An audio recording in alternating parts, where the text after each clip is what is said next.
ஒர்க்குக்காக நம்மகிட்ட வந்துருக்கு. இதோட நாய்ஸை ஃபஸ்ட்டு செக் பண்ணிக்கோங்க.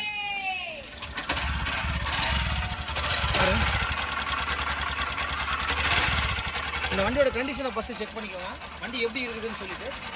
மெயின் வந்து பார்த்தீங்கன்னா இப்போ இந்த நாய்ஸ்க்காக தான் நம்மகிட்ட வண்டி விட்டுருக்காரு. இங்கே பார்த்துங்க, அதே மாதிரி ஆயில் லீக்கு கம்ப்ளைண்ட்லாம் என்னென்னு பார்த்துங்க. மெயின் வந்து பார்த்தீங்கன்னா டிப்ஸ்டிக்கு, ஸோ இந்த இடத்துல எல்லாமே லீக் ஆகிட்டு இருக்கு. வண்டியை கம்ப்ளீட்டாக செக் பண்ணிங்க, வண்டியோட கண்டிஷன் என்ன ஏதுன்னு சொல்லிட்டு. உள்ளெல்லாம் பாருங்கள், இந்த இடத்துல பாருங்கள் எவ்வளோ டஸ்ட் இருக்குது பாருங்கள். இங்கே ஃபுல் அண்ட் ஃபுல் நம்ம இந்த வண்டியை ஒரு ஃபுல் சர்வீஸ் அண்ட் இன்ஜின் ஒர்க்குக்காக நம்மகிட்ட வந்திருக்கு. இது வந்து பார்த்தீங்கன்னா BS6ங்க, 125. எவ்வளோ கிலோமீட்டர் ஓடிக்குதுன்னு மெயினாக பார்த்துங்க. மெயின் வந்து பார்த்தீங்கன்னா 50,747. ஸோ இந்த கஸ்டமர் வந்து நம்மக்கிட்ட என்ன சொன்னார்னு கேட்டிங்கன்னா, சார் 50,000 இல்லை சார், எக்ஸ்ட்ரா ஒரு 10,000 கிட்ட ஓடி இருக்கும், கேபிள் கட்டாயி ஓடி. ஸோ ஓவரால் இந்த வண்டி 60,000 கிலோமீட்டர்ஸ் ஓடி இருக்குது. ஸோ இந்த வண்டியை என்ன பண்ண போகிறோம், எப்படி கொண்டு போகிறோம், என்ன பண்ணிவிட்டு என்ன பண்ணால் இந்த பிரச்சனைகளை சால்வ் ஆகும்னு சொல்லிட்டு இந்த வீடியோவை நம்ம வந்து பார்த்தீங்கன்னா உங்களுக்கு கண்டிப்பாக போஸ்ட் பண்ணுறேன். மெயின் வந்து பார்த்தீங்கன்னா ஒரு வண்டிக்கு இன்ஜினுக்கு என்னென்ன தேவைப்படும், அதுக்கு எவ்வளோ செலவில் நம்ம பண்ணலாம் அப்படின்னு இந்த வீடியோவில் உங்களுக்கு தெளிவாக சொல்கிறேன் தமிழில். தேங்க்யூ. வண்டி என்ன வண்டினா ஷைனோட நம்ம என்ன பண்ண போகிறோம், டேங்க் எல்லாமே ரிமூவ் பண்ணியாச்சு. இப்போ வந்து பார்த்திங்கன்னா நம்ம ஷைனோடைய டாப் டோர் மேலே வந்து பார்த்திங்கன்னா அதை நம்ம ரிமூவ் பண்ணியிருக்கோம். ஷைன் BS6 எப்படி இருக்கும் அப்படின்னு கேட்டிங்கன்னா, camshaft and rocker arm and timing chain kit. So உங்கள் லேட்டஸ்ட் BS6ல் வந்து பார்த்திங்கன்னா இந்த மாதிரி தான் கொடுத்துருப்பாங்க உங்களுக்கு.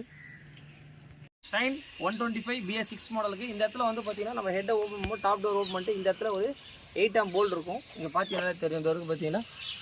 ஸோ மேலே டாப் டோரை லூஸ் பண்ணிவிட்டு அந்த போல்ட்டை வந்து நம்ம வெளியே எடுத்துடணும். வெளியே எடுத்துனோடனே இப்போ ஹெட்டை வந்து பார்த்திங்கன்னா நம்ம ஹெட்டை ரிமூவ் பண்ண போகிறோம்.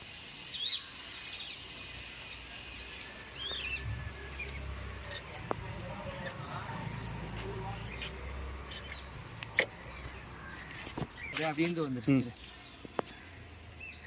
ஸோ ஹெட்டை வந்து நம்ம ரிமூவ் பண்ணி லைவாக என்ன ஏதுன்றதை நம்ம பார்க்க போகிறோம். அந்த வண்டி வந்து இந்த சவுண்டு வருது பார்த்துருப்பீங்க வீடியோவில். அந்த சவுண்டு எதுலேருந்து வருது பார்த்தீங்கனாலே தெரியும் எந்த அளவுக்கு வந்து பார்த்திங்கன்னா உங்களுக்கு அந்த வால்வோடைய கண்டிஷன் லைவாக காட்டுறேன் பாருங்கள். கார்பன்ஸ் எந்த அளவுக்கு வந்து பார்த்திங்கன்னா உங்களுக்கு ஃபார்ம் ஆகிருக்கு. அதே மாதிரி இங்கே பாருங்கள்.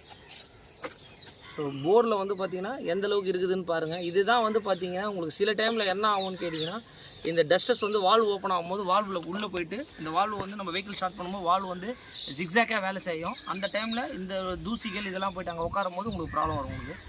ஓகே, ஸோ இந்த இடத்துல நம்ம வந்து ஹெட்டை ரிமூவ் பண்ணிட்டதுக்கப்புறம் என்ன பண்ணணும் அப்படின்னு கேட்டிங்கன்னா, இந்த இடத்துல வந்து பார்த்திங்கன்னா போருக்கு 2 8 ஆம் போல்டு கொடுத்துருப்பாங்க. உங்களுக்கு பார்த்தீங்கனாலே தெரியும். இதை வந்து நம்ம ரிமூவ் பண்ணி எடுத்துக்கணும்.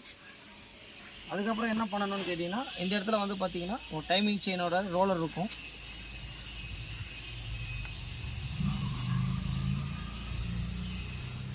ஸோ இது வந்து பார்த்திங்கன்னா டைமிங் செயின் ரோலரோட போல்டு.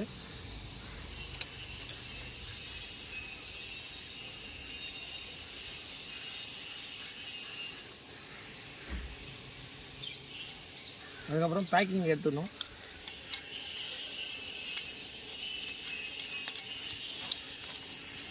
ஸோ போரை வந்து என்ன பண்ண போகிறோம் அப்படின்னு கேட்டிங்கன்னா, போரை வந்து நம்ம கட்ட போகிறோம்.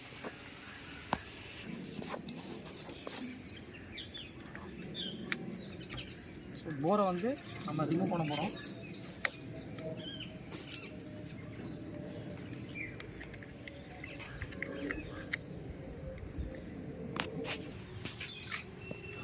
ஸோ இப்போ வந்து நம்ம போரை வந்து வெளியே எடுக்க போகிறோம். நம்ம ரிமூவ் பண்ணி எடுக்க போகிறோம். பார்த்தீங்கனாலே தெரியும் என்ன ஆகிருக்குது அப்படின்னு சொல்லி லைவாகவே பாருங்கள். எல்லா வண்டியிலையுமே வந்து பார்த்திங்கன்னா நம்ம கிலோமீட்டர்ஸ் பேசிக்கில் இதை நம்ம பார்க்கும்போது கண்டிப்பாக தேய்மானன்றது யாருமே ஒன்றும் பண்ண முடியாது. இதை வந்து பார்த்திங்கன்னா ஒரு சிலிண்டர் கிட்ட வந்து நம்ம போயிருக்கு BS6. அதே மாதிரி இதை வந்து நம்ம பார்க்கும்போது இங்கே பார்த்தீங்கனாலே தெரியும். இங்கே பாருங்கள், ஷேக் பண்ணி பார்த்தோம், இந்த ஷேக் இருக்கும், மேலே வர ஷேக் தான் இருக்கக்கூடாது. ஸோ உங்களுக்கு வந்து பார்த்திங்கன்னா கிராங்க் ஒன்றும் இஷ்யூ கிடையாது. Head, game shaft, rack Ramu இதெல்லாம் தான் நம்ம பண்ண போகிறோம். இங்கே பாருங்கள்.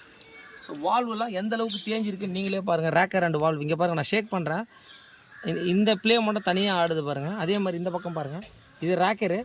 ஸோ ரேக்கர் கேம் ஷாஃப்ட்டு நம்ம செட்டாக தான் மாற்றும் போது தான் வண்டி வந்து ரொம்ப நீட்டாக இருக்கும். வால்வு ஃபிட்டிங் எல்லாமே பண்ணிவிட்டு கண்டிப்பாக உங்களுக்கு இந்த ஷைன் BS6 அப்டேட் பண்ணுறேன். இந்த ஷைனுக்கு வந்து என்ன பண்ண போகிறோன்னா, இந்த BS6 நம்ம வந்து பார்த்திங்கன்னா மேலே ஃபஸ்ட் ஆஃப் ஆல் ரேக்கரை வந்து பார்த்திங்கன்னா 2 போல்டு வரும். ஸோ இதை ஃபஸ்ட் ஆஃப் ஆல் நம்ம அந்த 2 போல்டு 8 ஆம் ரிமூவ் பண்ணிக்கணும். அதுக்கப்புறம் நம்ம என்ன பண்ணணும் அப்படின்னு கேட்டிங்கன்னா, கேம் ஷாஃப்ட்டுக்கு ஒரு 10 ஆம் போல்ட் வரும். ஸோ இந்த போல்ட்டையும் வந்து பார்த்திங்கன்னா நம்ம ரிமூவ் பண்ணிக்கணும். ரிமூவ் பண்ணிவிட்டு ஸோ சின்னதாக வந்து ஒரு கனெக்டர் மாதிரி வச்சுட்டு இதை ஃபஸ்ட் ஆஃப் ஆல் நம்ம வெளியே எடுக்கணும். பார்த்தீங்கனாலே தெரியும் ரேக்கரு.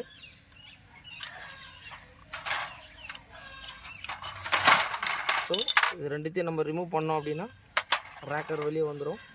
இந்த ரேக்கர் வந்து பார்த்திங்கன்னா கண்டிப்பாக மாற்றி தான் ஆகணும். ஏன்னா அந்த சவுண்டு மெயினாக வந்து பார்த்திங்கன்னா ஹெட்டு சிலிண்டர் கிட்ட எல்லாத்துலேருந்து தான் வருது. அதுக்கப்புறம் அந்த 10 ஆம் போல்ட்டு கழட்டி வெளியேற்றதுக்கப்புறம் நம்ம வந்து பார்த்திங்கன்னா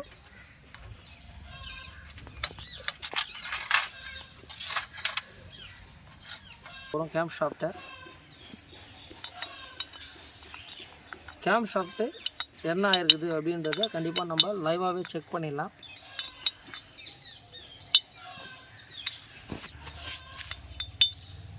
ஸோ இதுதான் வந்து பார்த்திங்கன்னா BS6ல் வந்து பார்த்திங்கன்னா ஷைனோடைய கேம் ஷாஃப்ட்டு இப்படி தான் இருக்கும். உங்களுக்கு வந்து பார்த்தீங்கனாலே தெரியும், கண்டிப்பாக தேய்மானம் இருக்குது. Game rocker.